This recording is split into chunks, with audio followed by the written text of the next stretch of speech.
How's it going, everyone? College Lefty, and in this video I superfractored my first player in MLB The Show 21, so let's go ahead and get into it. I currently have 4 players at the parallel tier 4. I'm going to be hopping into this live series event, so that gives you a little bit of a clue. I do use a couple of these players on my ranked season squad, and I've in fact used all 4 of these players on my ranked season squad. Here we have Fernando Tatis going deep with a perfect, no doubt, home run. I am going to go into slow motion. I'm going to be analyzing some of these swings because, in fact, not all of these are going to be perfects, and the barrel of the bat makes contact with the ball pixel sometimes when the PCI is not even necessarily on the baseball. Keep in mind that this brand new event is on All-Star. The previous event was on Hall of Fame, and I thought it was on All-Star. It felt like it was to me, and maybe the sliders were juiced up a little bit. I don't necessarily know, but this event is in fact on All-Star. Here we have a home run with Freddie Freeman. As you can see, the PCI is not perfectly on the baseball, but it is a no-doubter. The bat path to me looked to be slightly higher than where my PCI was actually located. Here Christian Yelich hits a home run. This pitch was directly right down the middle. This is a 4-seam fastball. I don't know if the opponent put the controller down, but as you can see, I was definitely under this, but that's a no-doubter, right? On a pitch that has a higher hit chance with poor feedback, or if you just let the computer throw one automatically, the hit chance is going to be increased. If you don't necessarily know what I mean by a hit chance, if you go into the batter analysis and take a look at the hit chance in terms of that graph, it will show you the different numbers, where the pitches were located, and your swing timing to go along with it. Here we have Ronald Acuna on a pitch up above the strike zone, swing early enough.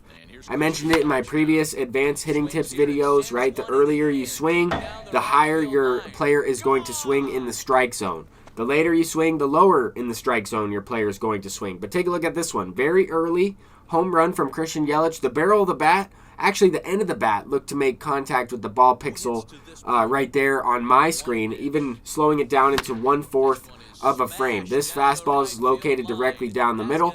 Keep in mind that this is after this opponent has given up several runs in this inning. This pitcher's confidence is completely down, so you are more likely to get rewarded swinging with very early, swinging with early, just late, very late, things like that, right? The confidence makes a big difference in online play.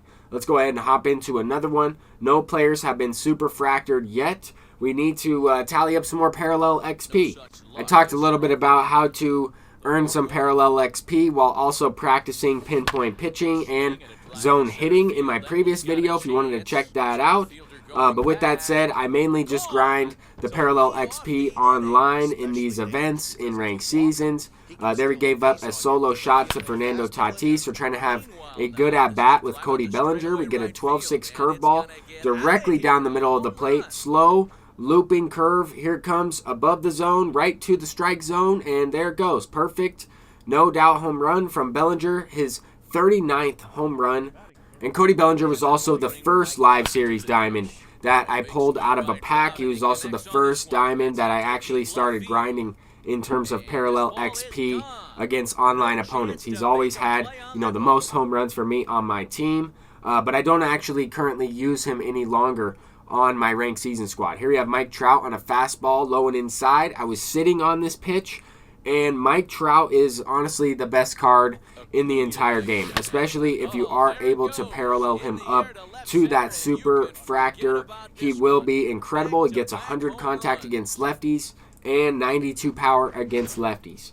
Here Ronald Acuna is going deep, slider low in the zone, got under it, figured I would go ahead and replay it. I saw that this ball was tailing. I wanted to see how far it actually went, and I also wanted to see the exit velocity. Yu Darvish sometimes, or any pitcher for that matter, will have an interesting reaction on a no-doubt home run. I don't like to replay a bunch of homers, but in this situation, why not? We take a 3-run lead on back-to-back home runs. That opponent ended up quitting out of that last game. But anyway, we'll go ahead and hop into one more.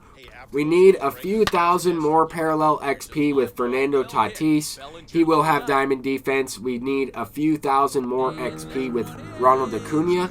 Cody Bellinger is a little bit closer, I think, than both of them. But here we're down to the final out, right? We're down to the final out, final strike. 2-2 count Jacob deGrom still on the mound, trying to close this one out with a complete game shutout in this live series event. It is a shortened 3-inning game, so that is pretty challenging to do. He goes with the curveball low in the zone, and the PCI is not necessarily all the way on this ball, but take a look at where Cody Bellinger actually makes contact with the ball pixel. Okay, this is kind of low and in.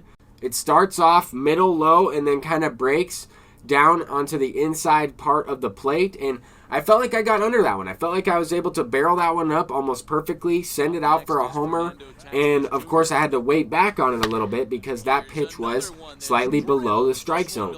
But here Fernando Tatis waiting on that fastball inside, was able to adjust to the location up and in, and now we have Mike Trout. We really just need this at bat, and he will be a super factor, and that is exactly what I'm looking for. Just throw me some pitch in the strike zone. I'm trying to barrel it up for a base hit and an RBI, but this one is going to be up and in. Fastball 102 above the strike zone, and the opponent quit out. So I had to hop into a conquest game after we take a look at this home run in slow motion. I had to hop into a conquest game, hit a double on Legend in order to earn enough parallel XP, so that way I could super factor Mike Trout. This was the card that I was talking about at the beginning of the video, but I didn't really want to spoil who it was specifically. But Mike Trout, definitely the best card in the game. We'll take a look at his attributes. 99 overall, all the way up. He doesn't necessarily even have inside edge activated at the moment. So this card will always be a 99 unless he's playing down on inside edge, which is probably never going to happen. But with that said, this is the squad. We have Mike Trout in right field. He does have 81 fielding, I believe, out there in right, but also 88 speed. He's kind of slower than the other two outfielders I have out there. He also doesn't get the diamond badge, so I'm just going to use him in a secondary position and use the other two players in their primary position.